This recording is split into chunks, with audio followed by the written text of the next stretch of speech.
Hayla, there's a lot of opportunities waiting for my son Drew sa ibang bansa. Ang dami kong pangarap para sa kanya. Kaya please, ikaw na mismo humiwalay sa kanya. I am begging you. Pagmamakaawa ni Ginang Filomena sa nobya ng kanyang anak na si Drew na si Hayla. Halos lumuhod na nga ito sa pagmamakaawa dahil minsan lang dumating kay Drew ang ganitong pagkakataon.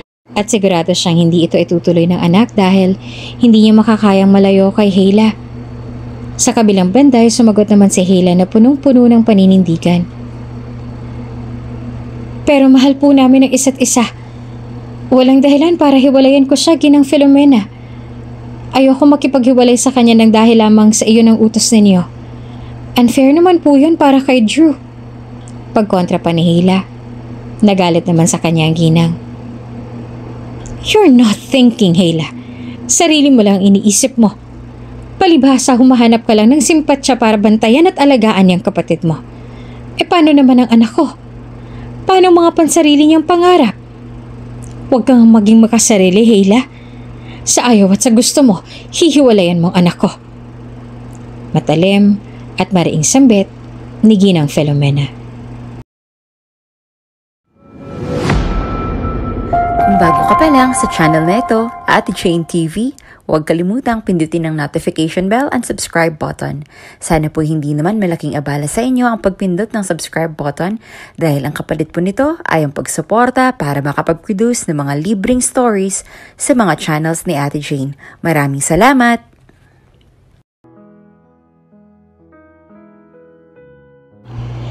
Isang simple at ordinaryong babae lamang si Hayla. Ulilang lubos na sila ng kanyang kapatid na si Popoy, 7 taong gulang, at kasalukuyang may pinagdadaanang matinding karamdaman. May sakit sa puso si Popoy at lumalaki na raw ang puso niya na kinailangan na ng surgery sa mas malaking paggamutan. Ngunit, hindi naman nakapagtapos ang high school si Hayla kaya naman tanging pa-extra-extra lang bilang sales lady sa palengke ang alam niyang trabaho. Minsan naman ay sa mga karinderya lang siya umi-extra. Kaso ay hindi rin nga nagtatagal dahil hindi naman araw-araw malakas ang ganong negosyo at maagang nalulugi. Marami na ngang sideline na napapasukan nitong si Hayla, ngunit magpaganon pa man, kahit na maraming sideline ay hindi pa rin siya makaipon ng pampagamot ni Popoy dahil sa gastusin pa lang nila sa araw-araw ay kulang na ang kanyang kinikita. Hindi na rin nga nakakapag-aral si Popoy dahil sa kanyang kondisyon kaya naman minsan ay ang ate na lang niyang si Hayla ang nagtuturo sa kanya. Kahit naman kasing masasabing hindi nakatapos si Hayla ay matalino naman ito at talagang mabilis matuto. Kaya naman siya na lang matyagang nagtuturo sa kanyang kapatid. Sa kabilang banda, matapos magkapunan ng magkapatid na Hayla at Popoy ay naisipan muna nilang magpahangin sa labas ng bahay. Palibhasa ay nasa probinsya kaya naman masarap talaga lang hapin ang hangin doon, lalo na sa ganoong oras dahil marami ring puno doon at nasa bukid rin sila nakatira. Ate, hindi na ba ako gagaling? Ikinagulat naman ni Hayla ang tanong na yon ng kanyang 7 taong gulang na kapatid na si Popoy.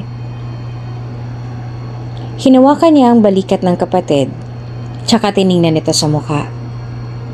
Popoy, ano bang tanong yan? Siyempre gagaling ka. Bakit naman hindi? Gagawin lahat ni ate para mapagamot ka sa mas magandang ospital. Kaya wag mong iisipin na hindi ka gagaling, okay? Buong pusong sagot naman ni Hayla sa kanyang kapatid. Hindi naman maalis kay Hayla ang awa sa kapatid dahil sa mura nitong edad ay tila ba nawala na kaagad ang kanyang kapatid ng pag-asang mamuhay ng normal at parang nagbibilang na lang ng araw kung hanggang kailan pa ito mabubuhay. Ngunit hindi pwedeng ipakita o iparamdam ni Hayla na naaawa siya. Maging siya ay nangihina na dahil baka lalong mawala na ng pag-asa ang kapatid. Hindi dapat ito magpakita ng kahinaan bagkus ay nariyan siya para laging palakasin ang loob ni Popoy.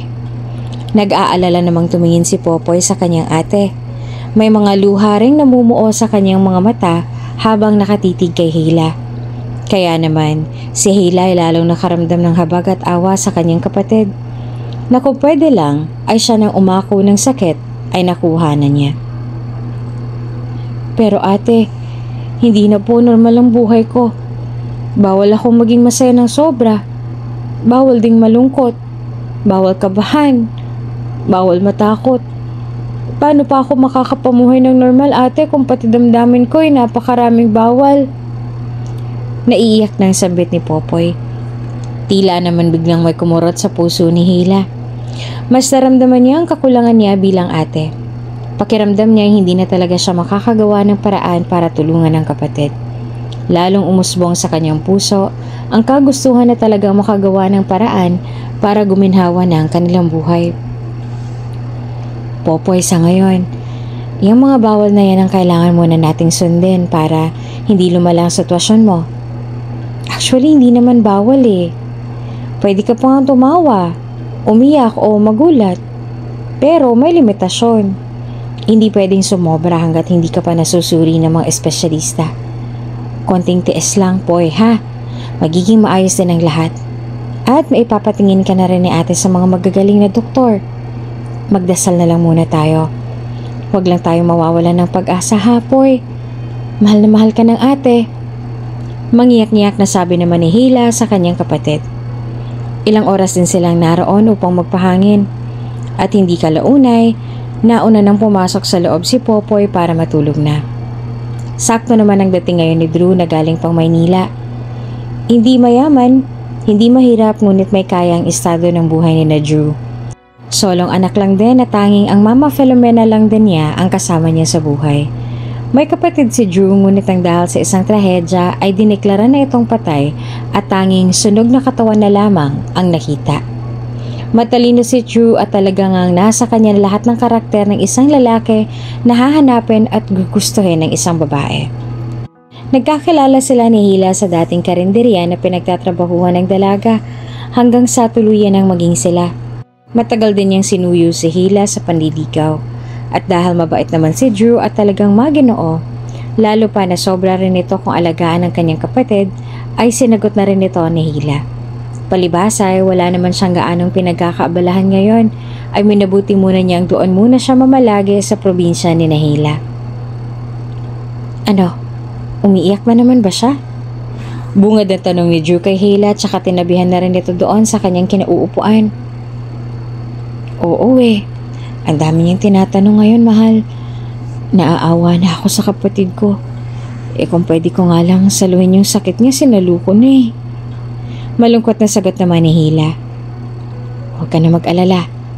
May awa ang Diyos. Pasasaan pa, ayos din ang pakiramdam niya. Maipapagamot din natin siya sa mas malaking ospital. Pagtutulungan natin. Kaya nga tayo nagsisikap, diba? Gagaling din si Popoy. Pagpapalubag-lubog naman na sabi ni Drew kay Hila. Ito naman talaga ang kailangan ngayon ni Hila. Ang mga ganitong positibong mga salita para mas gumaan ang pakiramdam niya. Mabuti na lang at nariyan ka, mahal. Siguro kung ako lang mag-isa to, hindi ko na alam ang gagawin ko. Kaya maraming salamat, mahal, ha. Huwag mo kong iiwan. Nakangiting sabi naman ni Hila kay Drew. Siyempre naman, mahal na mahal kita. At mahal na mahal ko rin si Popoy. Parang kapatid na rin ang turing ko sa kanya.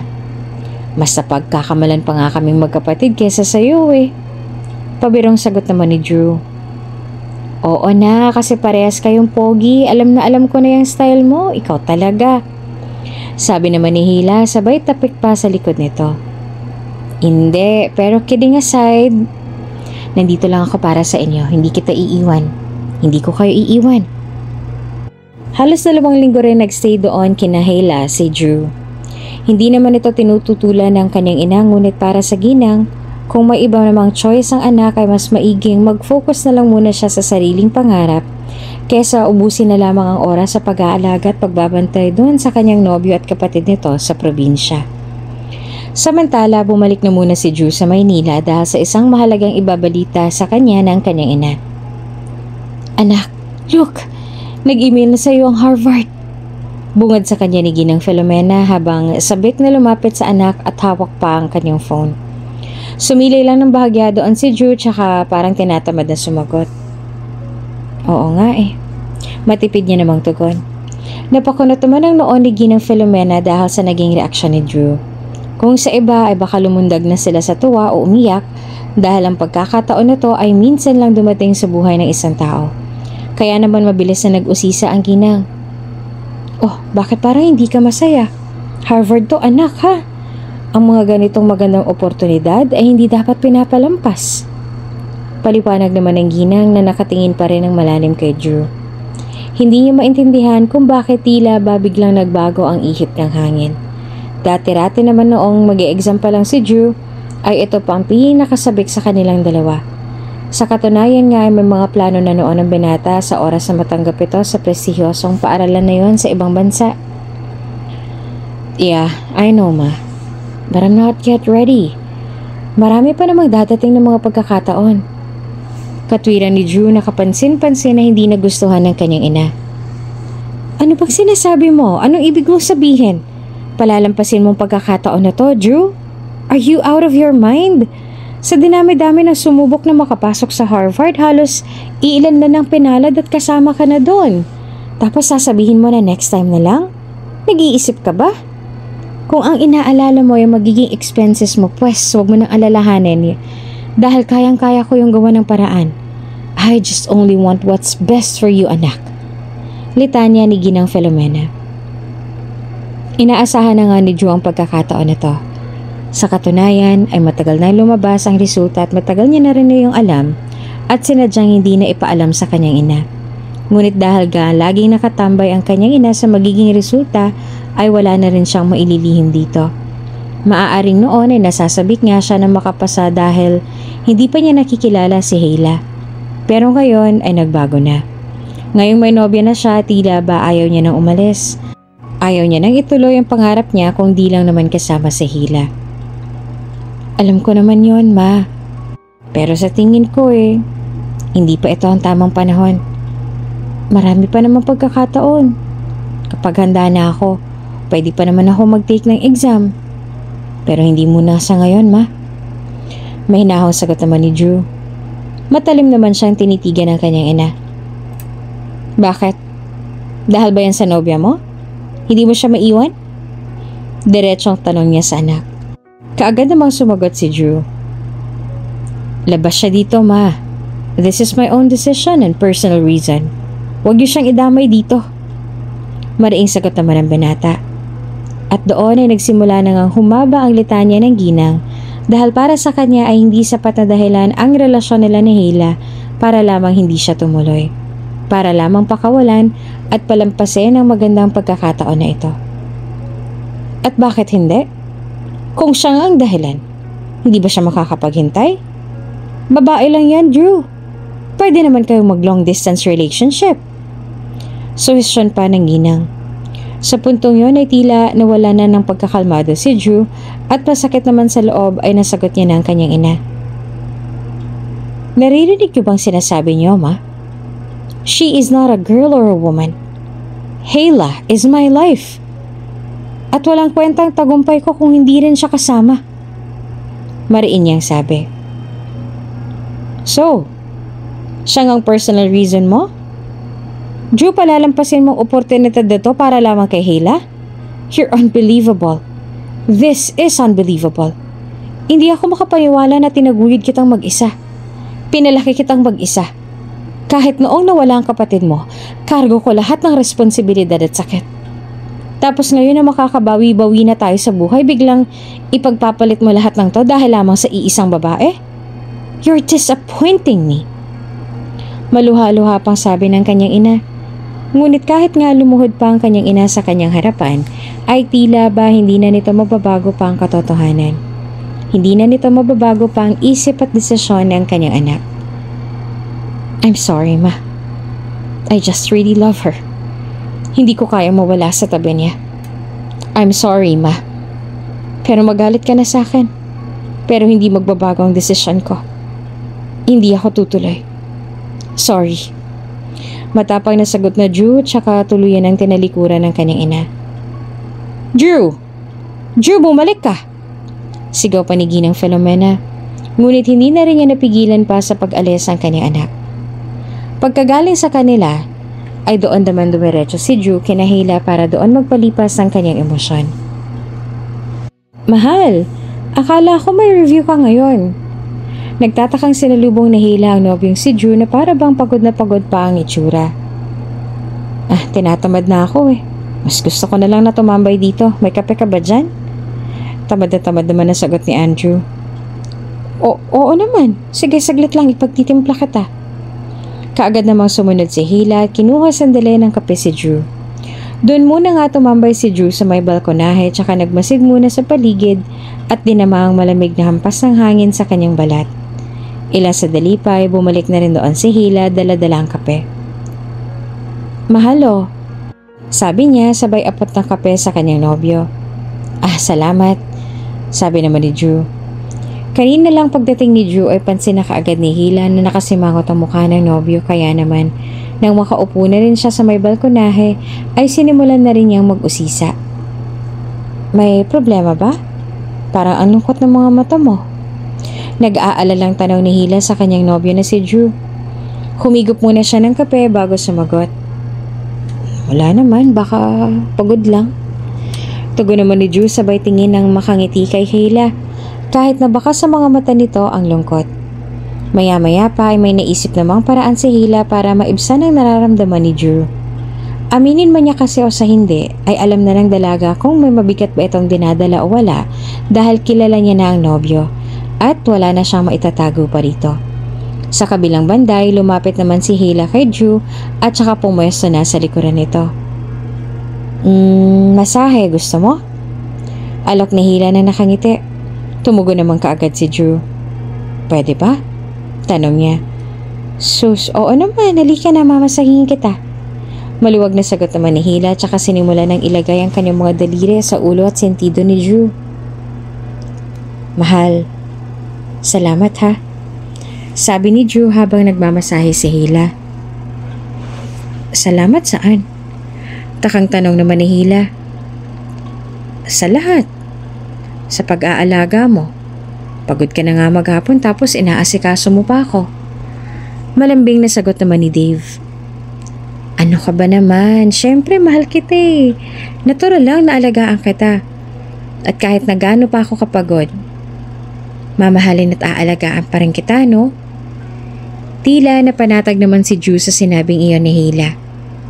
Ano ba kasing iniisip mo? Ramdam ko talagang may problema.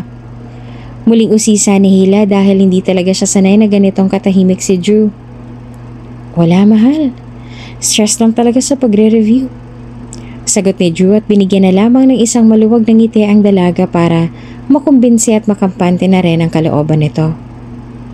Okay, sabi mo eh. Wika ni Hila at pinagpatuloy na lang ang pagmamasahe.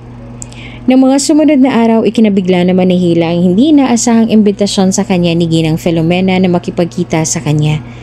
Nagtungo pa ito mismo sa kanilang probinsya para lamang katagpuin siya.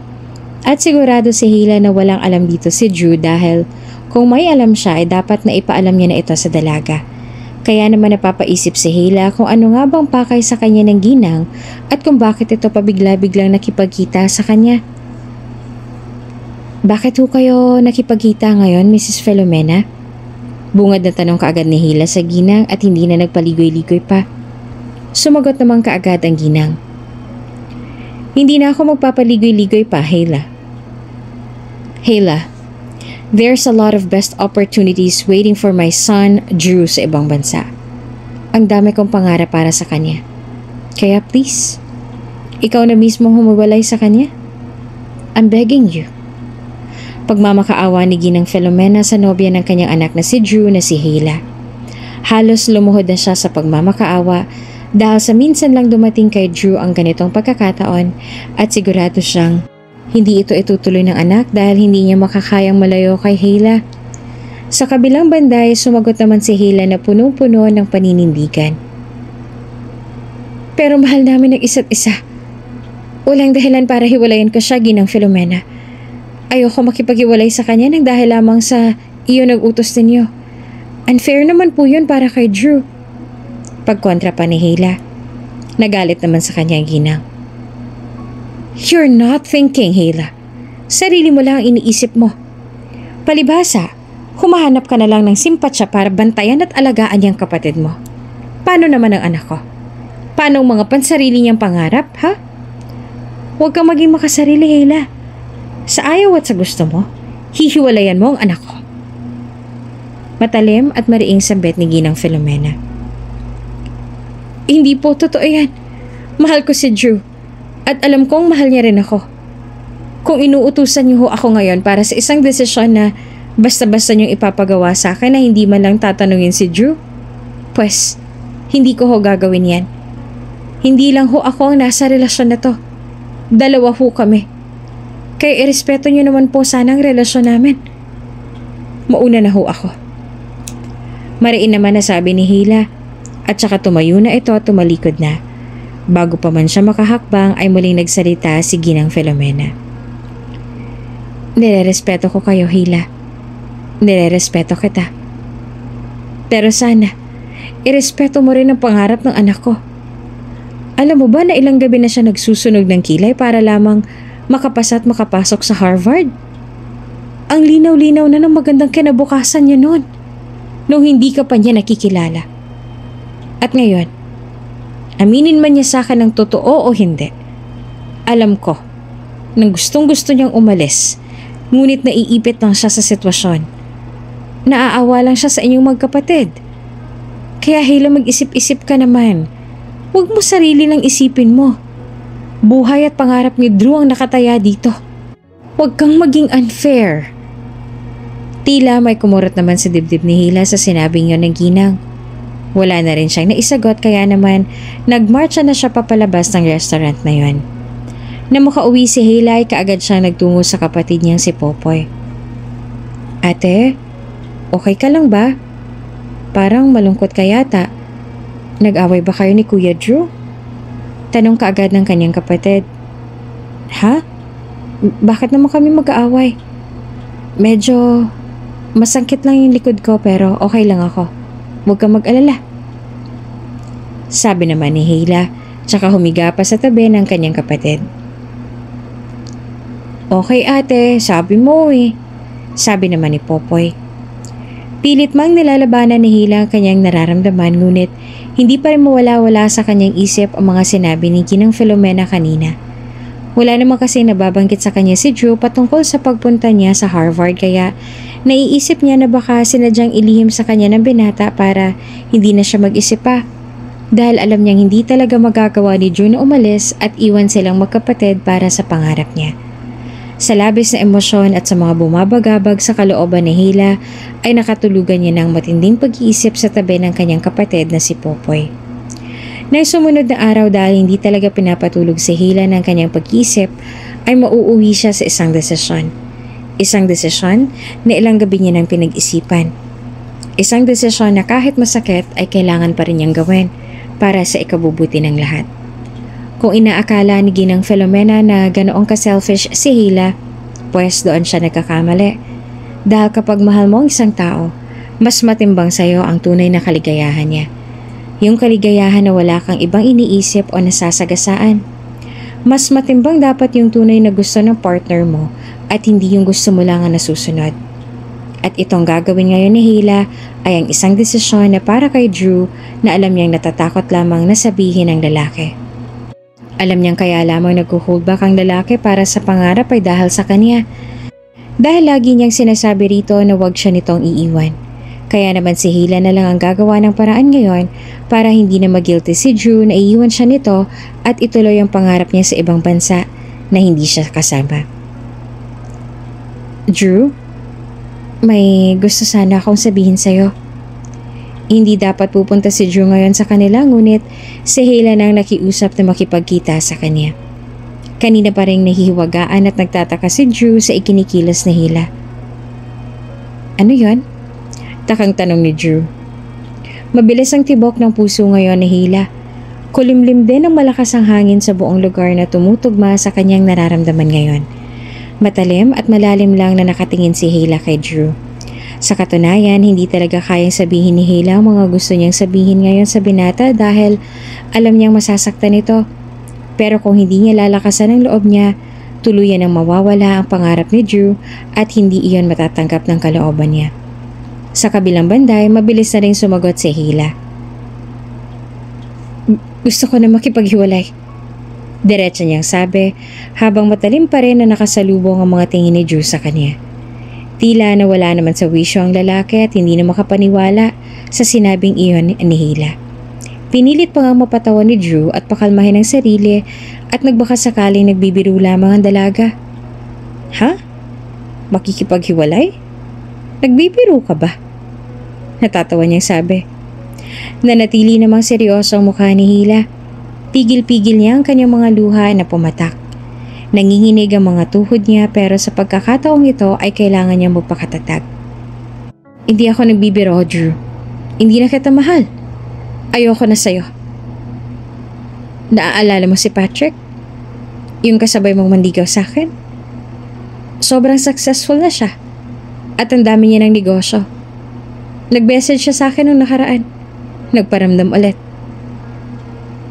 Nahulog na ako sa kanya. At saka kapag naging kami, pwede niya na akong tulungan sa pagpapagamot kay Popoy. Hindi na ako mahihirapan. Kaya Drew, patawarin mo ako kung biglaan. Ganun naman talaga sigurong pagmamahal, diba? Kusa mo na lang mararamdaman kaya mabilis na ako na fall out of love sa'yo. Patawarin mo ako. Pagsisinungaling ni Hila at pinilit niyang itawid ang mga salitang yon kahit sobrang hirap na sa kanya. Sa puntong yon ay naging seryoso ng muli ang reaksyon ni Drew. Tila ba hindi niya na nagugustuhan ang nangyayari kaya naman kinumprontan niya kaagad ang kanyang nobya. Naririnig mo bang sinasabi mo, Hila? Ayos lang tayo kahapon na. Anong pinagsasasabi mo? Kunot noong tanong naman ni Drew. Tanggapin mo na lang kasi na hindi na kita mahal. Ayoko na sa'yo. Sawa na ako sa'yo. Oo, nakakatulong kita sa pag-aalaga kay Popoy pero hindi naman yan sapat, Drew. Ang kailangan ko ay yung tutulong sa akin na maipagamot ang kapatid ko. Pero nasa ang pangako mo? Hanggang ngayon wala pa rin. Heto pa rin tayo, oh. Nga. Paano kung naging mag-asawa na tayo? Paano mo kami bubuhayin ng mga magiging anak natin at ng kapatid ko, ha? Hindi tayo mabubusog o mabubuhay ng pagmamahal lang, Drew. Kaya tama nga sila. Maging practical at wais na ako ngayon sa pagpili ng lalaki. At sa tingin ko, hindi na ikaw ang kailangan ko. Sabi pa ni Hila. Ito lang ang naiisip niyang paraan para masaktan niya ang damdamin ni Drew. Ito lang ang naiisip na paraan ni Hila para layuan siya ng kanyang nobyo. Desidido at desperada na rin siya kaya naman kahit na ano pang mga masasakit na salita ay sasabihin niya na kahit sobrang nasasaktan na rin siya. Hindi naman inaasahan ni Hila ng pagtulo ng mga luha ni Drew. Ngayon lamang niya nakita ang bahaging ito ng pagkatao ng lalaki kaya naman lalo siyang nahabag. Umiwas na lang siya ng tingin dahil kapag nakita pa niya muli ang mga luhang yon ay baka tuluyan ang bumigay ang puso ni Hila at bawiin ang kanyang mga sinabi. Kakasabi mo lang kahapon na mahal mo ako. Na hindi mo ako iiwan. Anong nangyari? Anong nangyari, Hila? Ipaliwanag mo sa akin kung bakit ganitong kabilis dahil hindi pa rin malinaw sa akin. Gulong-gulong tanong ni Drew habang umiiyak. Umalis ka na. Wala na akong dapat ipaliwanag pa. Matapang na sagot naman ni Hila at akmang tatalikod na ngunit muli siyang pinigilan ni Drew. Hila! Hindi mo malang ba naisip kung anong mga sinakripisyo ko para lang piliin ka? Mariing tanong ni Drew kaya naman muling lumingon sa kanya si Hila ng buong tapang.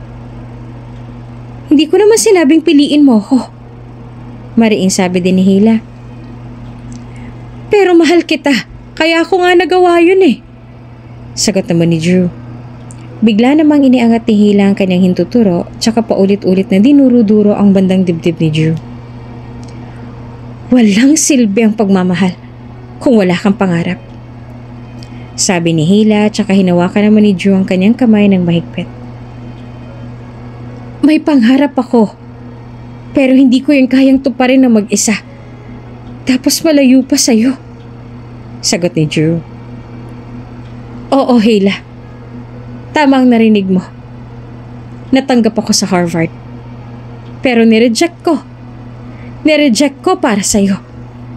Dagdag pa niya. Wala ngang kaide-ideya itong si Drew na may alam na rin itong si Hila. Na kaya nga siya nagkakaganito ay dahil sa pangarap niyang yon. Hindi ko naman sinabi sa'yong i-reject mo. Hindi ko sinabi sa'yong putulin mong pangarap mo para lamang sa akin. Hindi ko sinabi sa'yong gawin mo akong mundo mo para sa akin nang iikot ang buhay mo. Matalino ka, Drew, kumpara sa akin na walang pinag-aralan. Napakatayog ng mga pangarap sa mga katulad mo. Walang limitasyon. Basta unlimited ang mangarap at sa isang iglap ay pwede nang magbagong buhay mo. Pero ako? Hanggang dito lang ako, Drew. Ang makakabuhay lang sa amin ay ang ibang tao. Kung hanap ako ng mayaman na mag-aahon sa amin ng kapatid ko, yun lang ang tanging pag-asa ko.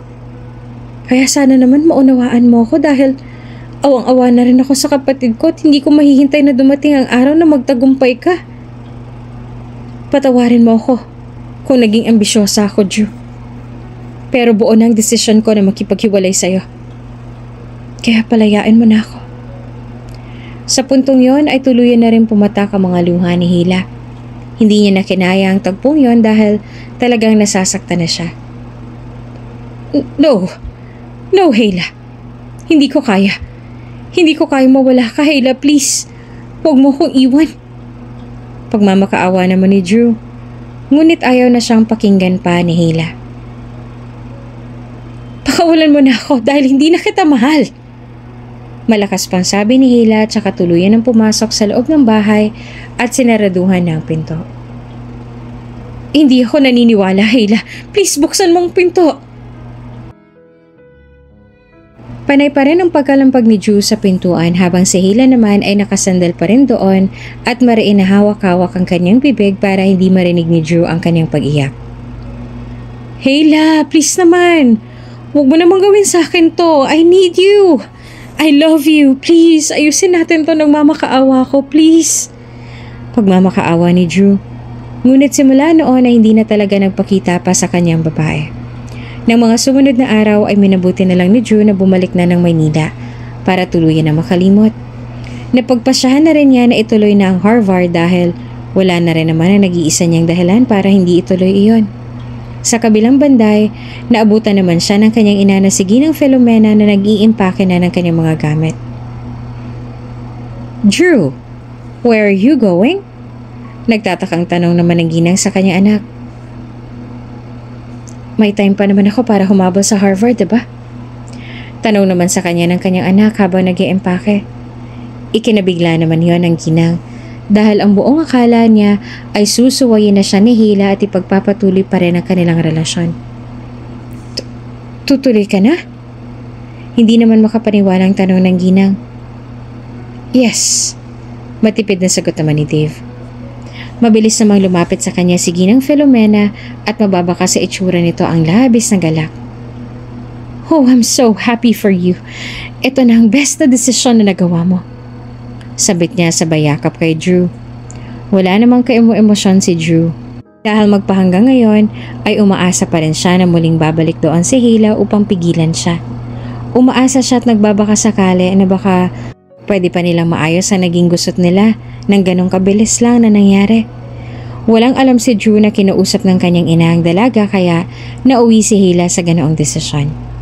Samantala, ngayon na ang nakatakdang pag-alis ni Drew habang si Hila naman ay naroon lamang sa kanilang bahay at pilit na nilalabanan pa rin ang kanyang damdamin. Ate, bakit parang hindi na po nagpupunta rito si Kuya Drew? Busy ba siya? Nagtatakang tanong ni Popoy sa kanyang ate. Oo po may mga bagay lang na mas kailangan niyang unahin kesa sa atin. Mahinahong sagot naman ni Hila sa kapatid. Kailan po siya babalik? Muling tanong ng bata. Nasanay na rin kasi si Popoy na laging naroon ang kanyang Kuya Drew.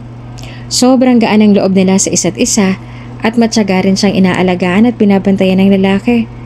Kaya naman napamahal na talaga sa kanya ang bata. Hindi ko rin alam Ang mahalaga naman ay tayong dalawa, di ba? Hindi naman natin kailangan ng ibang tao na makakasama natin. Andito naman ako.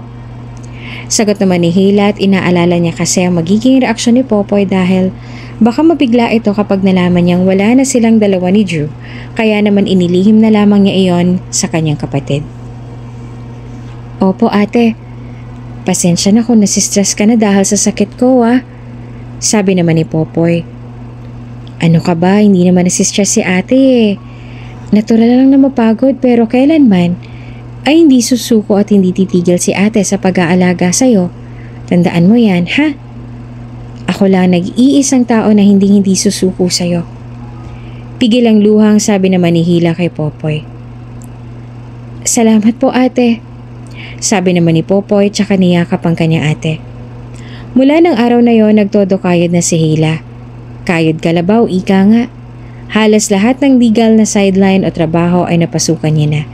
Nangihingi na rin siya ng tulong sa mga charity para bigyan din naman ng pansin ang kondisyon ng kanyang kapatid. Halos lahat ng mga ahensya na pwede niyang lapitan ay nilapitan niya na. Ngunit kahit anong sipag niya, kahit anong tiyaga niya ay wala pa rin. Wala pa rin pagbabago. May mga pagkakataon pa nga na gusto nang sumuko ni Hila, ngunit sa tuwing mapapatingin siya sa kanyang kapatid, at mas gugustuhin na lang niya na lumaban pa hanggang dulo. Dahil yun naman ang ipinangako niya sa kanilang mga magulang na magiging mabuting ate at kapatid siya kay Popoy. Ginawa lahat ni Hila ang lahat para magtagumpay. Ngunit dahil wala naman ang mataas na tinapos si Hila, ay bumagsak na lang talaga siya sa pagsisales lady.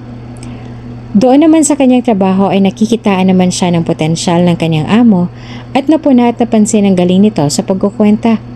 Kaya naman na magkaroon ng pagkakataon na pag-aralin siya ng kanyang amo, ay kaagad niya iyong tinanggap kaya naman ngayon ay nakapagtapos na rin siya sa kursong accounting management.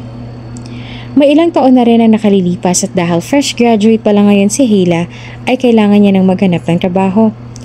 Sakto naman at unang browse niya sa job hunting app, ay may nakita na agad siyang pasok sa kursong tinapos niya. Kahit entry level ay ayos lang basta ang mahalaga ay magkaroon na siya na masasabi niyang stable job talaga. Tanggap ka na, Miss Hila. Masayang sabi ng HR kay Hila. Wala namang mapagsidla ng saya na nararamdaman ng dalaga. Talaga po? Hindi naman makapaniwalang tanong ni Hila. Oo. At bukas ka na magsisimula para saktong nandito na si boss para ma-interview ka rin niya ng personal. Sige po ma'am, aagahan ko po bukas. Maraming salamat po sa magandang opportunity na to. Sabi pa ni Hila sa HR at saka tuluyan ng umalis. Nang makauwi siya ay masaya naman siya nang ibinalita ito sa kanyang kapatid. Poy, may good news ako sa'yo. Panimula ni Hila. Bumangon naman kaagad si Popoy. Ano yun te? Tanong ni Popoy. Poy, may trabaho na ako at magsisimula na ako bukas. Medyo maayos din ang sahod dahil sa knowledge ko. Poy, makakapag-ipon na tayo. Sobrang saya ko. Masayang sabi naman ni Hila. Bahagyang napangiti na lang si Popoy dahil bawal naman siyang ma-excite kaya limitado lamang ang emosyon niya. Ate, kahit ganito lang ang reaksyon ko ay sobrang saya ko para sa'yo. Sa wakas ate, unti-unti na rin matutupad ang mga pangarap natin. Sabi naman ni Popoy. Nang gabing yun ay hindi na nga nakatulog itong si Hila. Iniisip niya na kung mabait ba ang magiging boss niya. Kung ano bang klaseng mga katrabaho ang kanyang mga makakasama. At kung mahirap ba o madali ang kanyang magiging trabaho. Hanggang sa tuluyan na nga makatulog si Hila ay iyon pa rin ang kanyang iniisip. Katulad ng sinabi ni Hila sa HR ay maaga siyang dumating ngayon sa opisina upang maipakita na ng normal sa kanilang boss at CEO ng kumpanyang yon. Matagal din ang pinaghintay ni Hila doon sa may lobby bago pa siya inihatid sa mismong department niya. Ilang sandali pa pumasok na ang sekretarya sa kanilang department upang i-anunsyo na padating na ang kanilang boss at ang CEO ng kumpanyang yon. Good morning, Accounting Department. Lahat po ay sa conference room ngayon. Padating na sina Mrs. Philo at Sir Drew. Sabi ng sekretarya.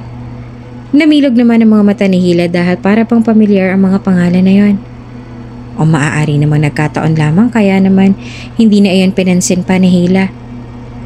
Tara na Hila, sabay na tayo. Sabay pa ni Dayan. Sige po, mauna ka na, isisave ko lang to. Sabi niya naman sa kanyang katrabaho. Si Hila na lamang ang natitira sa may accounting department at ang lahat ay nasa conference room na.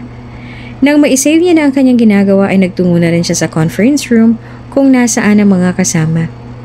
Tahimik na sa loob at isang boses na lamang ang nangingibabaw. Ang boses ni Mrs. Philo.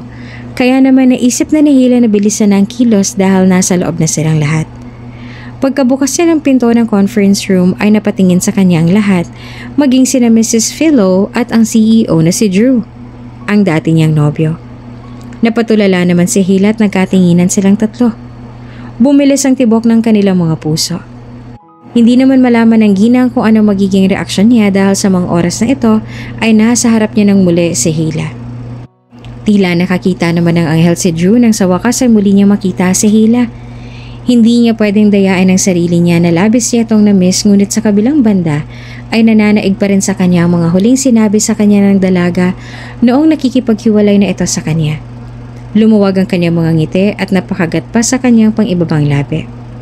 Kung para sa kanya ay nakaramdam siya ng tuwa nang makita si Hila, kabaligtaran naman iyon ng dalaga. Nang makita at mabukaan niya si Drew ay tila gusto niya na lang na lumubog sa kanyang kinatatayuan at lamunin ng lupa. Nang magsalubong ang tingin nila ni Drew ay mabilis na siyang umiwas dahil baka mahalata pa ng iba na nagkakilala na sila. Ayaw na ring alalahanin pa ni Hila ang nakaraan dahil labis na rin nilang nasaktan noon ang isa't isa. At isa pa ay binoon na rin naman niya iyon sa limot. At ngayon na magkakasama na ulit sila ay gagawin na lang ni Hila ang lahat para maging professional. Miss, dahil late ka, let me... Hindi pa man natapos ang sasabihin ni Mrs. Philo ay mabilis na itong pinutol ni Drew at saka maginoon ng tumayo upang siya nang magpakilala ng kanyang sarili. Let me introduce myself. Ma. Good morning. Miss Hila, right? The new one? I am Drew Casanova and I'm the CEO of this company. It's nice to see and meet you. Maraing sabi ni Drew habang matalim na nakatitig kay Hila na tila nang aakit pa ang mga mata. Hindi naman mawari ni Hila kung ano ba magiging reaksyon niya. Sa isip niya ay hindi dapat ganito ang pinapakita sa kanya ngayon ng lalaki dahil nasasaktan niya ito. Dapat ay galit siya at mahigpit. Pero ngayon, tila ba bagong Drew ang kanyang nakikita. Drew na para bang hindi na apektado. Pagkatapos ng pagpapakilalang iyon ay mabilis nang bumalik si Hila sa kanilang departamento na mabilis pa rin ang pintig ng kanyang puso. Ngunit hindi pa man siya nakakaupo ay ipinatawag na siya kaagad ni Drew sa kanyang sekretarya. Miss Hila, the CEO's office po. Pinapatawag po kayo ni Sir Drew. Sabi ng sekretarya. Nanlaki naman ang mga mata ni Hila dahil sa isip niya ay mukhang sinasadya ito ng lalaki. Bakit daw po? Utal na tanong ni Hila. I-present niyo raw po sa kanya yung latest monthly report. Sagot naman ng sekretarya. Napakunot na lamang ang noon ni Hila dahil sa walang katuturang utos ni Drew kaya naman sumunod na lamang siya. Nang matunto na ni Hila ang harap ng pintuan ng opisina ni Drew ay huminga muna ito ng malalim bago tuluyan ng buksan ito at pumasok na sa loob. Sir, pinapatawag niyo raw po ko? Utal na panimula ni Hila. Humarap naman kaagad sa kanya si Drew na hindi maitatangging mas lumutang ang kagwapuhan kapag naka-black suit at ayos na ayos ang buhok. Mas mukhang profesional at kagalang-galang.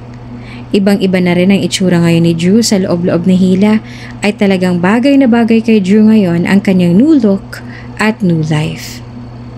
Yes, please have a seat. Maginoong utos ni Drew kay Hila at kaagad namang sumunod ang babae. Thank you. Utal na tugon naman ni Hila at saka inilapag na sa mesa ang mga hard copy sa mga reports na kailangan ni Drew. Unang araw pa nga lang niya ay tinambakan na siya ng gawain at ng trabaho.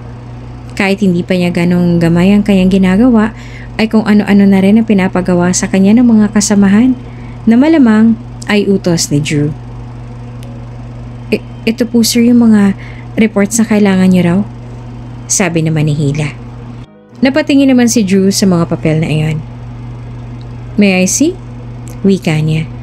Saglit lang niyang tiningnan ng mga papel na iyon at para pang hindi na tsinek o ano paman. This is all wrong.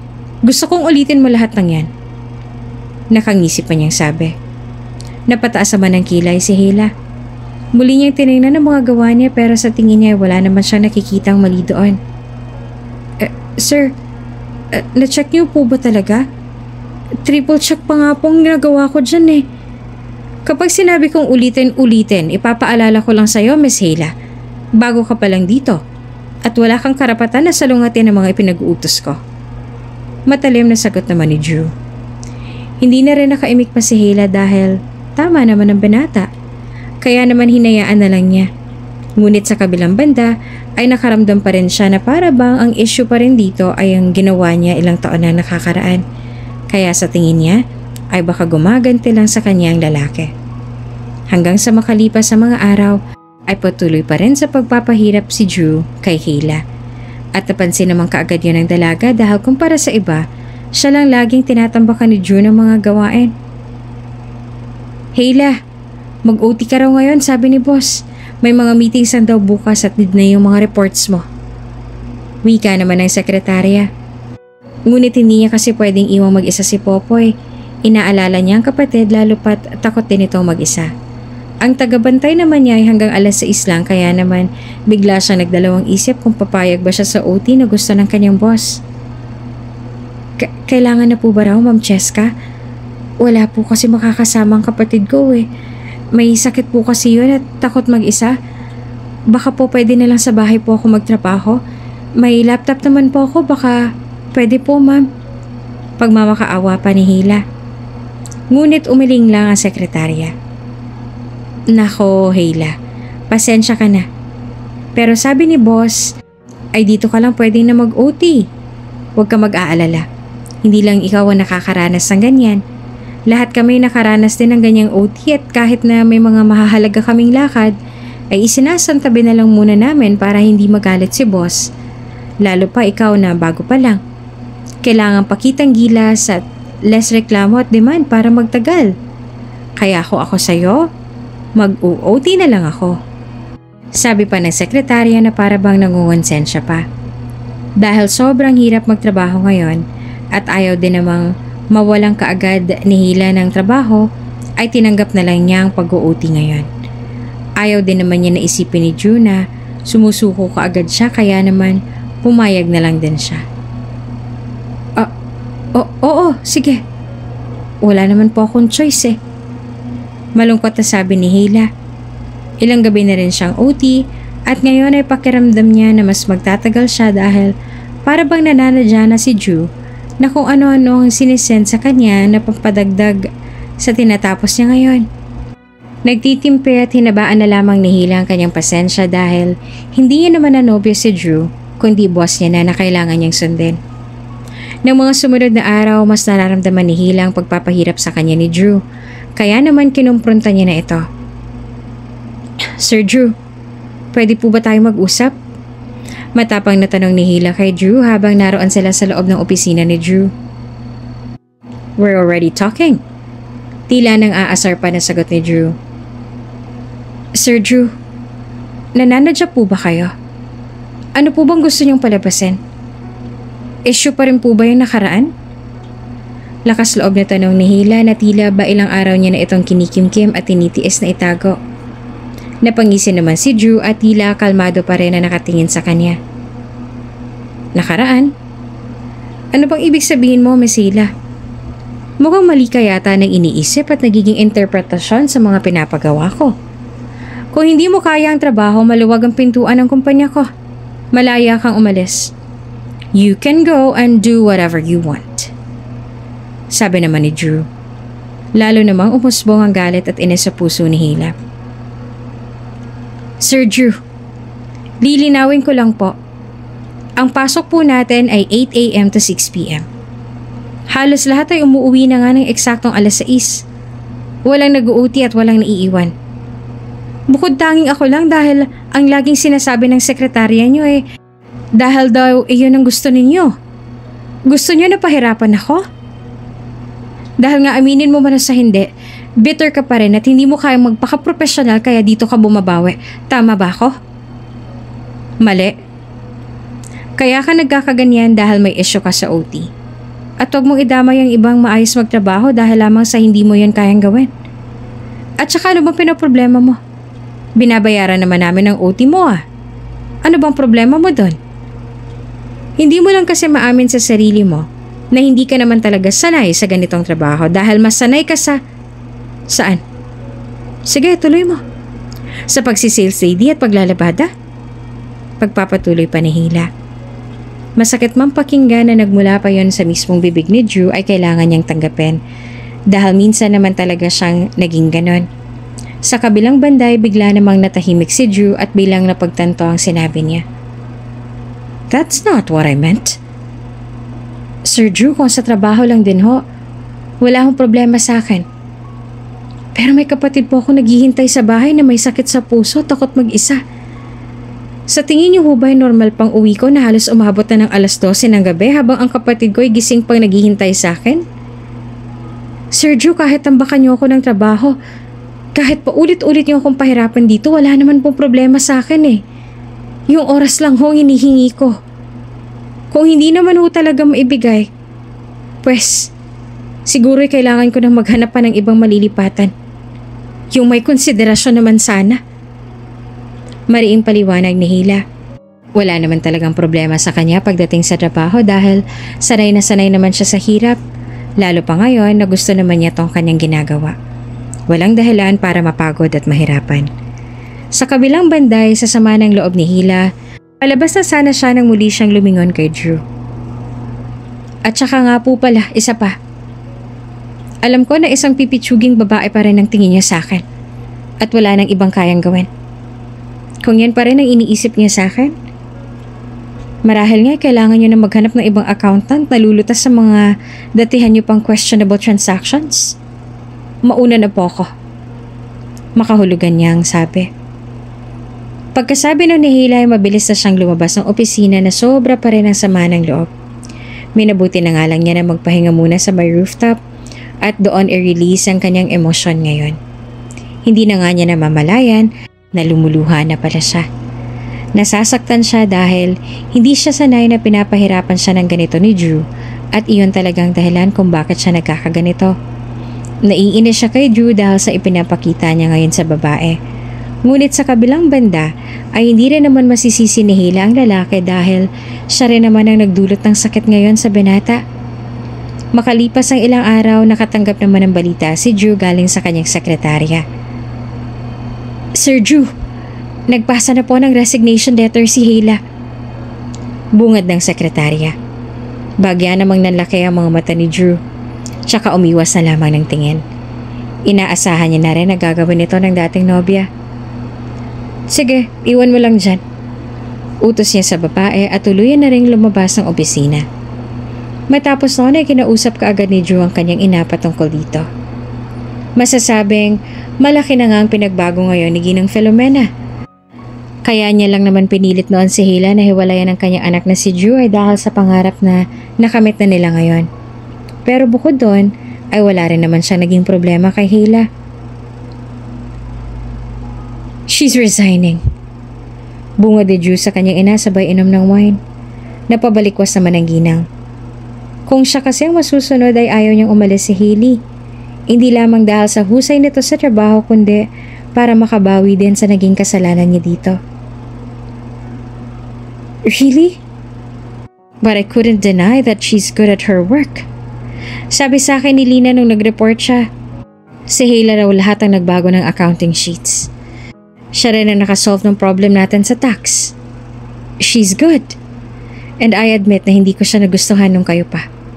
Pero hindi naman yung dahilan para mawalan siya ng pag-asa at para tanggapin ang resignation na yan. We need her more than she needs us. Taasan mo ang salary. Ako nang nag-uutos sa'yo, Drew. Give it to her. Huwag mo siyang pakawalan. Mariing sabi naman ng ginang at buo na ang desisyon na huwag niyang payagang umalis si Hila.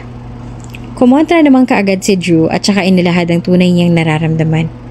Na ang totoo ay kahit napakarami ng panahon ang lumipas, marami nang nagbago at nangyari na hindi pa rin nawawala sa isip ni Drew ang mga salitang sinabi sa kanya ni Hila noon. Nasasaktan pa rin siya at hanggang ngayon ay hindi pa rin niya alam kung paano na makakatakas sa sakit na iyon. Pero sinaktan niya ako. Pinagpalit niya ako sa mayaman. Ang sakit pa rin, Ma. Nandito pa rin yung sakit, oh. Galit na sabi ni Drew. It's been a long years na, son. Matagal na yon. Mukha naman wala na rin sila noong lalaki dahil base sa naging interview niya kay Cheska. Kailangan niya raw ng trabahong to para maipagamot ang kanyang kapatid. So, it means, kung totoo man nga sinabi sa'yo noon ni Hayla na may iba na siya, well, where is he now? Bakit parang wala namang nangyari kung naging ambisyosa siya noon? Drew, don't let her go. Let her stay. At itigil mo na nga yung pagpapahirap mo sa kanya at pagganti. Maayos siyang magtrabaho at profesional. Kaya sana ay ganun ka rin. You know, someday, believe me, she will become our key persons here in our company. Na I can foresee it. Paliwanag naman ng ginang. Ngayon nga ay gusto niya na makabawi sa dalaga. Kung magkakabalikan man silang dalawa, ay hindi niya na ito tututulan dahil batid ng ginang kung gaano talagang kamahal ni Drew si Hayla na nagawa nitong sawayin siya at ipagpalit ang pangarap para lamang sa dalaga. Sa kabilang banday, matapos ang usapan na mag-ina ay tila na himasmasa naman si Drew kaya muli ay ipinatawag niya si Hayla. Cheska, pakitawag mo naman si Hayla, oh. Now, here in my office. Utos niya sa kanyang sekretarya. Okay po, Sir Drew. Kaagad naman itong sumunod. Maya-maya pa ay nagtungo na doon si Hayla. Sir, pinapatawag niya raw po ako. Bungad niya. Yes. Have a seat, please. Maginoong sabi ni Drew at kaagad namang sumunod si Hayla. I just want to say that I am not accepting your resignation letter. Diretsang sabi ni Drew. Laking gulat naman ni Hayla sa sinabi ng binata. Bakit naman po hindi? Because we need you. Tataasan ko ang sahod mo. Hindi na kita ipapa-extend ng oras. Kung ano ang oras ng out mo, ganun ka rin uuwi. Basta, don't ever leave me again. Maamong sabi ni Drew na para ba nagpapaawa. Napakunot naman ang noon ni Hayla. Po? I mean the company. Don't ever leave the company again. Na mga sunod na araw, unti-unti na rin gumagaan ang pakikitungo ni Drew kay Hayla. At unti-unti na rin nanunumbalik ang dating Drew na mahal si Hayla. Pagod na rin naman siyang magpanggap. Hindi rin naman niya gusto na pahirapan ng dalaga at aminado siyang bitter pa rin siya sa naging hiwalayan nila kaya siya nagkakaganito. Hayla, pinabibigay ni Sir Drew. Sabi ni Cheska kay Hayla. May dala-dala itong palabok na pinabibigay ni Drew. Para sa akin? Takang tanong naman ni Hayla tsaka napatigil sa kanyang ginagawa. Ipinatong na lang ni Cheska ang palabok sa ibabaw ng mesa ni Hayla tsaka nagpaalam na. Oo, sige, mauna na ako. Aniya tsaka tumalikod na at umalis. Napakunot naman ang noon ni Hayla dahil nawiwirduhan na siya sa ikinikilos ni Drew. Noong nakaraan ay grabe siya kung pahirapan at sungitan. Ngayon naman ay parang maamong tupa, todo asikaso na sa kanya. Ano naman kayo nakain nun para bigyan ako nito? Mahinang sambit ni Hayla sa kanyang sarili. Maya-maya pa, dahil ayaw din namang tagapin ni Hayla ang palabok na yon, ay minabuti na lang niyang isoli iyon kay Drew. Sir Drew, busog pa po ako. Hindi ko po ito matatanggap. Diretsahang sabi ni Hayla kay Drew. Di mamaya mo na kainin. Paborito mo yung palabok, diba? Huwag ka na mahiya. Kainin mo na. Malumanay na sagot naman ni Drew. Ngunit pinanindigan na lang ni Hayla na ayaw niya talaga ng palabok kaya ipipilit niya na lang itong isoli kay Drew. Hindi po ako nahihiya, sir. At saka hindi ko na po paborito ang palabok. Ibigay niya na lang po sa iba. Sungit niyang sabi at saka inilapag na ang daladalang tub ng palabok sa ibabaw ng mesa ni Drew. Hindi na rin nakaimik pa si Drew sa inasal ni Hayla at saka napangisi na lamang. Palibhasa ay purong salamin din ang opisina ni Drew kaya napapanood sila ng mga nasa labas. Pagkalabas ni Hayla ay bahagya siyang napahinto Nang mapatingin sa kanyang lahat ng ilang segundo tsaka sabay-sabay na rin umiwas ang tingin at kanya-kanya ng pag-aabala sa mga sarili. Nilapitan naman si Hila ng isa nilang katrabaho. Huy, Hila, kanina ko pa napapansin na kanina pa nakatingin sa'yo si Sir Drew, ha? Type ka siguro noon, ano? Pabirong sabi pa ng babae. Napatingin naman si Hila kay Drew na kasalukuyan niya nakatingin sa kanya. Binigyan pa niya ito ng isang masamang tingin at saka mariing sumagot. Di ako type niyan. Ang mga ganyang lalaki na mataas sa mga pangarap. Mga mayayamang babae din ang tipo at hindi ako yon. Kasi hindi naman ako mayaman. Makahulugan niyang sabi. Lalo naman siyang tinukso ng kanyang mga katrabaho. Wow, ang lalim nun ah. Feel na feel ko yung galit. May past kayo? Pabiro pa niyang sabi. Past? Wala. Pagtanggi naman ni Hila. Talaga lang ah. Sige, work na ako. At tumalikod na lamang din ang babae. Nang sumunod na araw, hindi naman nakapasok si Drew dahil sa masama raw ang pakiramdam nito.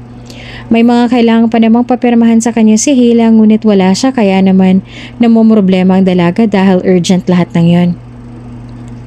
Miss Cheska? Pumasok po ba si Sir Drew? Tanong ni Hila sa sekretarya. Nako, hindi siya pumasok masama ang pakiramdam. Pinapasabi niya nga na kung meron daw siyang kailangang pirmahan, dalhin na lang daw sa bahay niya. Sagot naman ni Cheska. Namilog naman ang mga mata ni Hila dahil ang ibig sabihin nun, dahil may kailangan siya, kailangan niyang pumunta sa bahay ni Drew. At yon ang ayaw niya sanang mangyari. Ah, ganun ba? Pwede bang ikaw na lang magdala sa kanya nito? Tanong naman ni Hila kay Cheska. Naku, hindi naman ako may kailangan sa kanya at saka may meeting pa ako mamaya. Ako ang aattend dahil wala si boss. Kung urgent yan, pumunta ka na lang. Magpahatid ka na lang kay Kuya Ed. Sagot naman ni Cheska. Bigla namang nag-alala ang reaksyon ng mukha ni Hila. Ayaw niya sanang pumunta ngunit parang mapipilitan na nga siya. Sige po. Inform ko po kayo kapag pupunta ako. Sabi niya. Okay, Hila. Tugon naman ng sekretarya. Dahil no choice na rin si Hila at kailangan na yung permahan ay pumayag na rin siyang pumunta doon sa bahay ni Drew. Nagpahatid na lang siya kay Kuya Ed at katulad ng sinabi ni Cheska ilang minuto lang ay nakarating na sila sa subdivision na tinitirhan ni Drew. Dito na po tayo, Miss Hila. Magalang na sabi ni Kuya Ed. Nagdadalawang isip pa nga si Hila kung bababa ba siya o hindi. Thank you Kuya Ed pakahintay na lang ako ha. Sabi niya pa. Naku ma'am, may sundo pa po kasi ako sa Tagaytay mga amiga ni Ma'am Philo. May mga driver naman po dyan, pwede naman po sa kanila na lang kayo magpahatid. Sagot naman ni Kuya Ed. Ganun ba? Oo sige po, salamat Kuya Ed. Sabi naman ni Hila at sa palagay niya ay tila ba talagang minamalas siya ngayon. Sa kabilang banday, pagka-doorbell niya ay mabilis na siyang tinungo ng katulong doon at binate. Good morning po, ako po si Hila, Hindi pa man siya natatapos ang kanyang sasabihin ay mabilis na iyong tinugtungan ng matanda na para bang kilalang kilala na siya nito. Ah, ikaw ba si Miss Hila?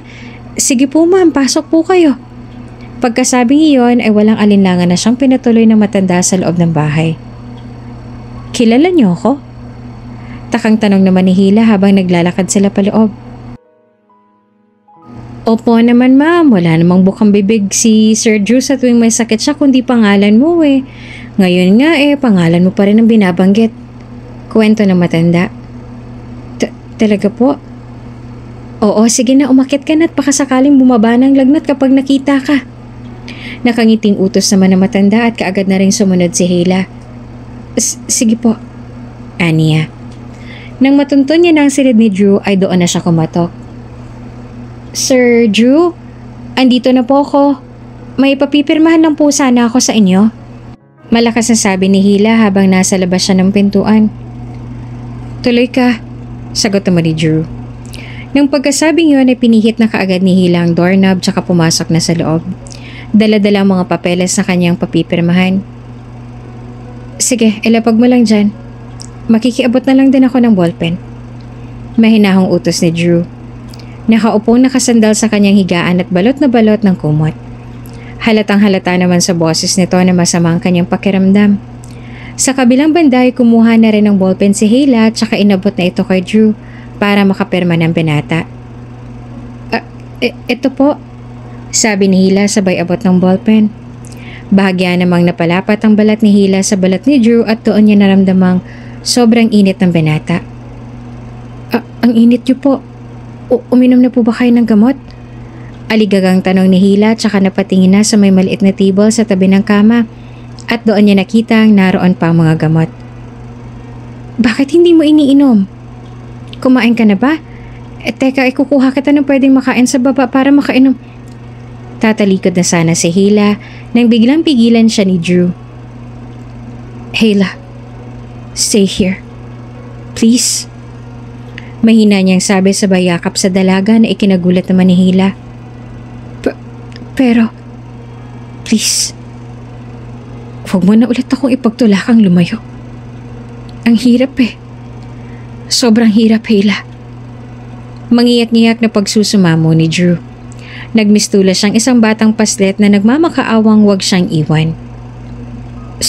Sir Drew, mahinang sambit naman ni Hayla.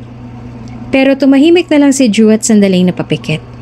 Damang-dama ni Hayla ang init ng katawan ni Drew nung niyakap siya nito kaya naman alam niyang masama talagang pakiramdam ng kanyang dating nobyo. Kaya naman marahan ng kumalas si Hayla at marahang isinandal na muli sa may kama ni Drew. Sir Drew, okay ka lang ba? Sandali lang ikukuha kita ng pagkain at basang tuwalya sa baba, ha? Sandali lang. Muli siyang hinawakan ni Drew ng mahigpit sa kanyang kamay kaya naman napatingin si Hayla doon. Huwag ka mag-aalala. Babalik ako. Paninigurado niya kay Drew. Na makakuha na si Hayla ng pagkain at tuwalya na basa ay mabilis na itong bumalik sa silid ni Drew. Sir Drew, heto, kumain ka na para makainom ka na ng gamot. Wika ni Hayla. Salamat. Tugon naman ni Drew. Nang makakain ay pinainom na rin ni Hayla ng gamot si Drew. Sa kanya inumpisahan na punasan ng binata ng malamig na tubig para bumaba ang lagnat nito. Hayla, do you still love me? Seryosong tanong ni Drew habang ang dalaga naman ay abala sa pagpupunas ng tuwalya sa kanyang katawan. Ano po bang klaseng tanong yan? Nauutal na tanong ni Hayla. Sandali namang hinawakan ni Drew ang kanyang kamay at saka pinahinto sa kanyang ginagawa. Please answer me. Do you still love me? Muling tanong ni Drew. Sa puntong yon ay sinalubong na rin ni Hayla ang mga tingin ni iyon ni Drew sa kanya. Gusto mong malaman ng totoo? Oo. Ang katotohanan ay ipinagkait mo sa akin. Sagot ni Drew at sa pagkakataon na yon ay inilahad na ni Hayla ang totoo. Ang totoo ay kailanman hindi naman nawala ang pagmamahal ko sa'yo. Hindi rin totoo na ipinagpalit kita sa mas mayaman at mas mapera. Minahal kita ng sobra, Drew, para gawin ang mga bagay na yan. Pero isang araw kinausap ako ng mama mo. Hiniling niya sa akin na hiwalayan ka. Noong una nagmatigas ako. Sinubukan maging matapang para ipaglaban ka. Pero habang pinapaliwanag sa akin ng malalim ng mama mo ang sitwasyon, napagtanto kong para saan nga bang ipinaglalaban ko? Para saan ang pagiging makasarili ko? At alam ko kung gaano mo kagusto ang Harvard. At alam ko rin na hindi mo itutuloy yun dahil sa akin. Dahil ayoko ng long distance relationship, diba? Kasi marami nasirang relasyon sa ganyang sistema. Kaya, para hindi ka na mahirapan, ako nang gumawa ng paraan. Ako nang gumawa ng paraan para ikaw na mismo. Para ikaw na mismo ang kusang lumayo. Sinabi ko mga salitang yon dahil iyon ang sabi ng aking isip pero taliwas yan sa sinasabi ng aking puso. Sinabi ko lang yon para lumayo ka. Pero alam mo, sa nakikita ko ngayon na tagumpay mo, wala naman pala akong dapat na pinagsisihan eh. Dahil nakamit mo yung mga pangarap mo. At nakapagtapos rin ako ng pag-aaral. Yun nga lang, hindi ko pa rin na ipapaggamot ang kapatid ko. Pero ang maganda naman doon, natupad natin ang mga pangarap natin na hindi natin magawa nung tayo pa. Pagtatapat ni Hila. Sa naging pag-amin na yun ni Hila ay tila naliwanagan naman si Drew. Malalim niyang inisip ang mga nangyari. Doon niya napagtantong mali pala lahat ng mga inakala niya kaya naman sandali siyang natahimik. Pero Drew, huwag ka magagalit sa mama mo kung bakit niya nagawa yan. Magulang lang siya at wala siyang ibang gustong hangarin sa'yo kundi ang para sa ikabubuti mo. Mahal ka lang niya kaya nagawa niya yun. Dagdag pa ni Hila. At dahil nauunawaan din naman niya ang ginang kung bakit niya nagawa yun, at ang iisang dahilan lang na meron sila kaya nila nagawa yun ay ang pagmamahal nila kay Drew. Napakunot naman ang noon ng binata habang nag-iisip. Ngayon nauunawaan ko na. Nauunawaan ko na ang lahat. Ngayon ko masasabing, wala palang basihan ang galit ko sa'yo. Patawarin mo ako. Patawarin mo ako, Hila. Sabi ni Drew tsaka muling umangat ang tingin kay Hila at muling tiningnan ang mga mata nito. Mahal na mahal niya si Hila at handang-handa siyang magsimula muli na kasama ang dalaga kung papayag si Hila. Kaya naman humingi ng malalim si Drew at tsaka nagsabing, Hila, pwede bang humiling muli ako ng isa pang pagkakataon? Lakas loob niya ng tanong sa dalaga. Namilog naman ang mga mata ni Hila. Naging abnormal din ang tibok ng puso niya ngayon. Hindi niya alam ang isasagot niya. Pero isa lang ang sigurado siya. Mahal na mahal pa rin niya si Drew sa kabila ng mga nangyari. Pero, sandali siya natigilan. Pero hindi na ako gusto ng mama mo para sa'yo. Makakasagaba lang ako sa tagumpay ninyo. Makakasagaba lang kami magkapatid. Nag-aalala niyang sabi. No. Actually, siyang may sabi sa akin na huwag ka na ulit pakawalan. Na huwag ka nang iwan. I bet pinagsisihan na rin niya mga nagawa niya at nasabi niya sa'yo, Hila. Let's start all over again. Sabi naman ni Drew na ikinagaan ang loob ng dalaga. Sa sinabing yun ni Drew, tila ba nabunutan na ng tinik si Hila. Na ngayon ay malaya na nilang makakapiling ang isa't isa nang wala nang aalalahanin pa. Dahil doon ay nagpatawag si Ginang Filomena ng isang salo-salo sa kanilang mansyon para na rin magkakilala at magkaayos-ayos na ang lahat. Drew, andito na kami sa labas si Popoy. Wika ni Hila sa kabilang linya. Kaagad na rin tumayo si Drew upang sunduin ang magkapatid doon sa may pinto. Okay, wait for me. Lalabas na ako dyan. Sabi ni Drew. Ma, nariyan na sila. Lalabas lang ako. Paalam niya sa ina bago lumabas. Okay, iho. Tugon naman ang ginang. Sabik na tinungo ni Drew ang labas ng may ngiti sa labi. Hila, Popoy. Masayang sabi na makita niyang dalawa. Kuya Drew? Bahay niyo ba to? Bungad naman ni Popoy at halatang na-miss din niya ang kanyang Kuya Drew. Oo, gusto mo ba dito? Nakangiting tanong naman ni Drew. Nakakahiya naman po, magagalit ang ate ko eh. Sabay tingin sa kanyang ate. Ano ka ba? Hindi yan magagalit. Mapag-uusapan naman yan eh. By the way, ang laki mo na. Parang mas matangkad ka pa nga sa akin eh. At saka parang naging magkamukha na tayo ah. Parehas. Hindi pa naman natatapos ang sasabihin ni Drew ay naputol na kaagad ito ni Hila. Pogi, alam na alam ko talagang estilo mo. Hindi ka pa rin nagbabago.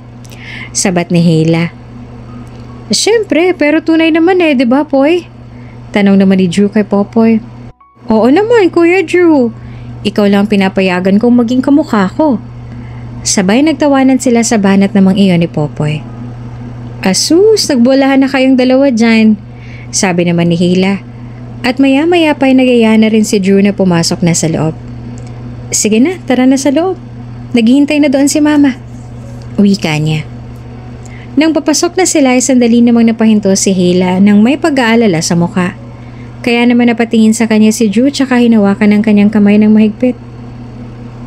Kinakabahan ka? Huwag kang kabahan. Promise, magiging maayos din ang lahat. Let's go. Nakangiti niyang sabi at bahagya namang gumaan na rin ang loob ng dalaga. At ngayon nga tinatahak na nila ang daan patungo sa beranda kung saan naroon naghihintay si Ginang Filomena. Ma, andito na sila! Masayang sabi ni Drew sa kanyang ina. Tumayo na rin si Ginang Filomena nang may ngiti sa kanyang mga labi. Hayla, iho, have a seat!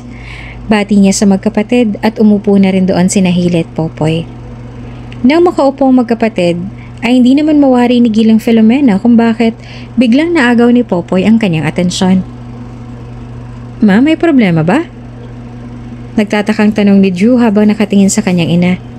Nakatitig pa rin ang ginang kay Popoy. O, wala naman. May resemblance kayo nitong si... What's your name again? Tanong niya sa binatilyo. Popoy po. Magalang na sagot naman ni Popoy. Ni Popoy?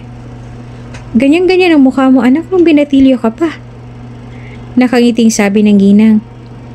Naluha-luha pa nga ang kanyang mga mata na para bang bigla siyang may naalala. Sa kabilang banda ay muli namang sumagot ng pabiro itong si Drew. Si Hayla? Kahit si Mama napapaniwalang parang mas magkapatid kami nitong si Popoy kesa sayo. Biro pa niya. Oo na, panalo ka na. Tatawa-tawa namang sagot ni Hila tsaka umiling na lang. Nang matapos ang biruan, ay muli namang bumalik sa seryoso ang dating nauna nang nagsalita ang si Ginang Filomena. Anyway, I'm glad to see you again, Hila. Nung huli tayong nagkita, hindi tayo ayos nun. Pero ngayon sana maayos ang lahat sa atin. Please forgive me. I know what I've done, kaya humihingi ako ng tawad sa'yo. Buong puso at sincero ang sabi ni Ginang Filomena. Ngumiti naman sa kanyang dalaga ng maluwag. Wala na po yun, ayos na po yun sa akin, Ginang Filomena. Naiintindihan ko naman po kayo kung bakit nyo nagawa yun bilang isang ina at magulang para kay Drew. Ganyan din nga po ako sa kapatid kong si Popoy. Simula nang mapulot siya ng mga magulang ko, hanggang sa mamatay na sila, ay ako nang tumayong ate at nanay at tatay nitong si Popoy. Kwento pa niya. Napaangat naman ang likod ng ginang sa kanyang kinauupuan at gulat na nagtanong. Ano ka mo? Hindi mo tunay na kapatid tong si Popoy? Nagugulahan niyang tanong. Opo. At sa pakiwari ko'y hindi rin ito alam ni Drew. Tauhan sa isang peryahan noon ang tatay ko. Sa kasamaang palad nagkaroon ng malaking sunog na tupok lahat. Maraming namatay. Kabilang ang 2 kapatid ko. Aalis na sana kami noon nang biglang may narinig si nanay na umiiyak na sanggol kaya lakas loob na bumalik sa sapere at doon niya nakita si Popoy. Nakasakay pa siya noon sa isang... Biglang nagpahinto sa pagsasalita si Hila nang biglang dugtungan na ng ginang ang kanyang sinasabi. Sa isang asul na stroller. Tama? Pagpapatuloy pa ng ginang. Nagtaka naman si Hila dahil tama ang ginang. Sa asul na stroller nila nakita noon si Popoy. Opo, bakit niyo po alam? Nagtataka niyang tanong. Sa pagkakataong iyon ay tila ba gulong-gulo na ang lahat. Tila ba ay may mga bagay silang nais malaman at mga katanungan na kailangan ng kasagutan. At may balat siya sa may bandang balikat sa kanan. At kulay puti ang balat na yon. Nauutal pang dagdag ni Ginang Filomena. Nanginginig na nga ang boses niya dahil ngayon ay nagkakakutob na siya na may kaugnayan sa kanila ang kinukwentong iyon ni Hila. Na may kaugnayan sa kanila si Popoy. Tama po kayo, bakit niyo po alam? Tanong ni Hila. At doon ay tuluyan ang bumagsak ang mga luha ni Ginang Filomena. Tumingin siya kay Drew at saka nagsalita. Drew! Itong batang to, siyang nawawala mong kapatid! Umiiyak niyang sabi. Sabay-sabay namang namilog ang mga mata ng tatlo sa sinabi ni Ginang Filomena. Pare-pareho silang hindi makapaniwala sa naging revelasyon na iyon. Sabay-sabay silang napatingin kay Popoy lalong-lalo na si Drew na hindi naman malaman kung ano magiging reaksyon. Kaya pala may pagkakahawig tayo? Kasi kapatid pala kita? Takang tanong ni Drew kay Popoy. Habang si Popoy naman ay talagang naguguluhan pa rin sa nangyayari. Ate, anong nangyayari? Naguguluhan po ako. sabi naman ni Popoy sa kanyang ate. Para maibsan na rin ang kanilang isipan, ay tinuloy na rin ng Ginang ang kanyang pagkukwento. Naroon din kami nung panahong yon. 19 anyos lang si Drew at 1 taon pa lamang si Jasper na si Popoy na ngayon. Namamasyal kami noon buong mag-anak hanggang sa mangyari ngang sunog. Nagkagulo ng mga tao kaya nawaglit ko nun si Jasper at doon din namatay ang asawa ko. Inilagay na namin ang aming loob noon na patay ka na. Pero ngayon, Diyos na muling naglalapit sa atin, Jasper, anak. Ikaw ang nawawala kong anak. Umiiyak na sabi ng Ginang na kulang na lang ay lumuhod sa harapan ni Popoy. Handa ako magpa-DNA test para malaman natin ang totoo. Nasa akin ka nagmula, anak. Na ako ang tunay mong nanay. Paghahamon naman ni Ginang Filomena. Kahit naman kasi walang DNA test, alam ng instinct ng isang ina kung may connection ba sa isang tao. At ang tawag doon ay lukso ng dugo. Sa katunayan, unang kita pa lang kanina ni Ginang Filomena kay Popoy ay bumilis na ang takbo ng puso niya. Para bang biglang lumundag ito sa tuwa kahit ngayon pa lamang sila nagkita. Kaya siguradong sigurado ang Ginang na si Popoy nga ang kanyang nawawalang anak na si Jasper. Nang sumunod na araw nang matapos isagawa ang DNA test at nang lumabas na ang resulta, ay doon na nagimbal ng tuluyan ang mga mundo nila. Boy, totoo nga. Si Ginang Filomena ang tunay mong nanay at si Drew. Tunay mo siyang kuya. Hindi makapaniwalang sabi ni Hila nang siyang hinayaang magbasa ng resulta. Halong lungkot naman at saya ang naramdaman dahil ang iniisip ni Hila ay sa wakas maipapagamot na rin si Popoy at malaki ng posibilidad na gumaling ito. Doon ay kumbinsido na rin naman si Popoy dahil ang test nang nagsasabi na tunay niyang ina si Ginang Filomena at tunay niyang kapatid at kuya si Drew. Ma?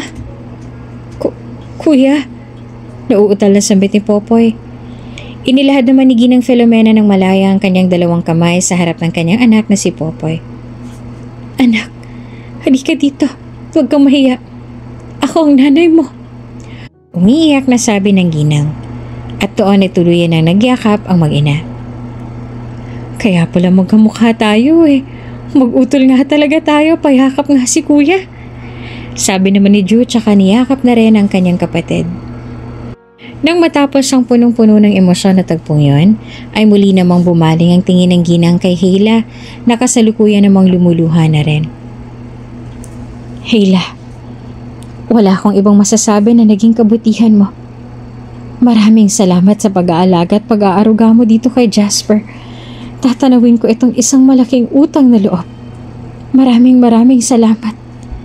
Sinserong pagpapasalamat ng Ginang. Wala akong anuman. Masaya rin ho ako para po dito kay Popoy dahil sa wakas ay maipapagamot na rin natin siya sa mas magandang paggamutan. May sakit po siya sa puso. Kaya sana po ay maipagamot niyo po siya kaagad. Popoy, sobrang masaya para sa'yo si ate. Ako pa rin to ha, ang ate mo. Umiiyak namang sabi ni Hila sa kapatid at saka niyakap din ito ng mahigpit. Huwag kang mag-alala, Hila, dahil hindi naman na kayo magkakahiwalay. Kung nasaan si Jasper, syempre andun ka rin. Magkakapamilya pa kayo nitong si Drew, hindi ba? Sabi naman ng Ginang. Pinunasan kaagad ni Hila ang kanyang luha at saka nagtakang sumagot. Po? Kunuton niyang tanong. Bagkos ay si Drew naman ang sumagot. She must be joking, but she's right. I love you. I love you, Hila. Pagtatapat naman ni Drew ng buong puso. Hiyang-hiya naman si Hila at hindi niya malaman tuloy ngayon kung anong mararamdaman niya dahil sunod-sunod na nga mga nangyayaring revelasyon. Pero ang totoo niyan ay gusto rin niyang sumagot ng I love you too. Ngunit nahihiya din siya. Mag-I love you too ka rin, ate. Panunukso naman ni Popoy at unti-unti na rin gumagaan ang mga tagpong yun. Naku, ikaw talaga. Sabay tabik pa ni Hila sa balikat ng kanyang kapatid. At lahat nga sila doon ay naghihintay na ng sagot ni Hila. Ano, wala mo lang sagot? Tanong naman ni Drew. Nakakahiya ah. Utal na sabi naman ni Hila. Maya-maya pa ay nagbiro na rin ang ginang. Oo sige, isipin mo na lang na wala kami rito. Banat niya kaya lalong napatawa si Hila. Ako kayo talaga. Aniya tsaka nagtawanan na lang sila. Nang sumunod na araw ay isinama na ni Drew si Hila sa isang isla. Sa isla na pagmamay-ari na rin niya. He hugged her so tight with full of compassion. At sa pagkakataong to na muling nagdikit ang kanilang mga katawan, ay mas naramdaman nilang mabilis na tibok ng puso ng isa't isa na halos nagsasabay na ang bawat pintig nito. Wala sa diksyonaryo, wala sa Google, kundi nakatago dito sa kanyang puso. Ang tunay na kahulugan ng pag-ibig na nararamdaman nila para sa isa't isa. May ibang revelasyon na hindi nag-workout at sinusukuan na lamang ang isa't isa. Kahit na sobrang tagal na nilang magkasintahan, ay pinipili pa rin nilang isuko ang kanilang pinagsamahan. Hindi dahil sa hindi nila mahal ang isa't isa, kundi dahil hindi lamang talaga sila para sa isa't isa. Then after years of escaping, muli silang nagtagpo. Muling inayos ng tadhana ang relasyon na kanilang ginulo. Muli silang pinagsama ng kapalaran dahil sila naman talaga nakatadhanang magsama hanggang dulo. Maraming pinagdaan ng pagsubok ngunit magkasama pa rin nilang nalampasan. Sinadya silang pagtagpuin ng tadhana dahil sa mga nangyari sa nakaraan na nag-uugnay sa kanilang mga pagkatao. Nang maayos na ang lahat sa pagitan nila, ay muli na nilang itinuloy na dalawang pag-iibigan at relasyon nilang naudlot. Isinama ni Drew si Hila sa may dulong bahagi ng isla na may maliit na resort. Dahan-dahan silang pumasok doon. Kakaibang kabangang nararamdaman ngayon ni Hila. Para bang ayaw niya ng kumurap dahil baka may makaligtaan pa siya sa mga magagandang bagay na nakikita niya ngayon. Her knees are trembling and hands are shaking. Halos kaba, saya at lungkot. Nangingibabaw naman ang ganda ng mga tulip sa paligid at mga rosas na nakapalamuti sa arko ng resort. Nasilayan na rin niya ang mga taong naroroon na tila mga malalapit nilang mga kaibigan at kapamilya. Naroon din sina Ginang Filomena at Popoy. Bakas din sa itsura ng mga taong naroon ang excitement habang hinihintay ang kanilang paglapit. Nahihiwagaan na si Hila pero gusto pa rin niya magpatuloy sa paglalakad at alamin pa ang mga susunod na mangyayari. May natanaw pa siya sa isang banda na may kanya-kanyang hawak ng mga instruments at doon sila nakapwesto sa gilid ng mga rosas na kinorting puso sa damuhan at nasa loob nito ang isang bouquet of flowers. How romantic he is. He is now waiting for the girl he wants to spend his life with. For the girl who will be a good wife and mother for him and their future children. For the girl who will love him for the rest of his life. Sabi pa sa isip ni Hila habang ini-imagine na may lalaki doon at naghihintay sa kanyang babaeng gustong pakasalan. And she was hoping that she could also be that girl. The girl who could give everything of her for Drew. Everything. Nag-umpisa na magbulungan ng mga taong naroroon at nagsimula na rin tumugtog ang banda. And yes, there she is. She's wearing a white puff simple dress. Her hair is in a lower tie which makes her look simpler. And that was her. Si Hila pala talaga ang babaeng kanina pa nilang hinihintay. Napatingin naman si Hila kay Drew nang makarating sila sa gitna ng korteng pusong mga bulaklak.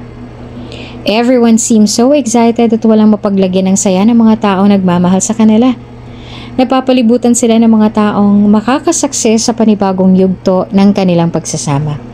Sa pagkakataong yon, ay lumuhod na si Drew sa harapan ni Hila at saka kinuha na sa loob ng kanyang bulsa ang isang maliit na box. Hila, simula sa araw na ito, wala na akong ibang iibiging babae maliban sa'yo. Mamahalin kita at ang buo mong pagkatao. Tatanggapin lahat ng imperfeksyon mo at mga kahinaan mo. Hindi ako magkukulang sa'yo. Magiging tapat ako sa'yo at hindi maglilihim. Hila, ang dami na nating pinagdaanan at alam ko na marami pang parating. Kaya ang tanong ko, handa mo ba akong samahan pa sa pagharapan ng mga pagsubok na yon, Hila?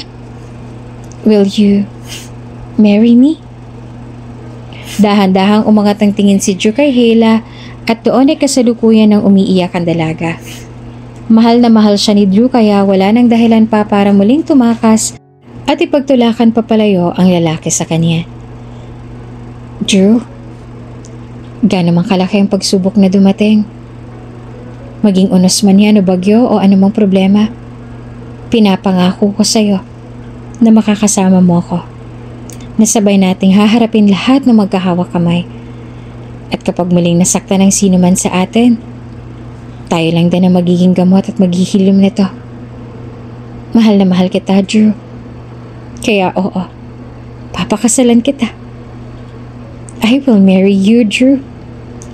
Buong pusong sagot naman ni Hela at isinuot na ni Drew ang engagement ring sa daliri ni Hela at doon ay muli na siyang tumayo at niyakap ng mahigpit ang dalaga.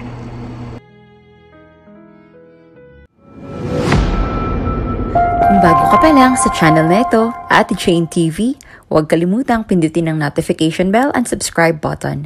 Sana po hindi naman malaking abala sa inyo ang pagpindot ng subscribe button dahil ang kapalit po nito ay ang pagsuporta para makapag-produce ng mga libreng stories sa mga channels ni Ate Jane. Maraming salamat!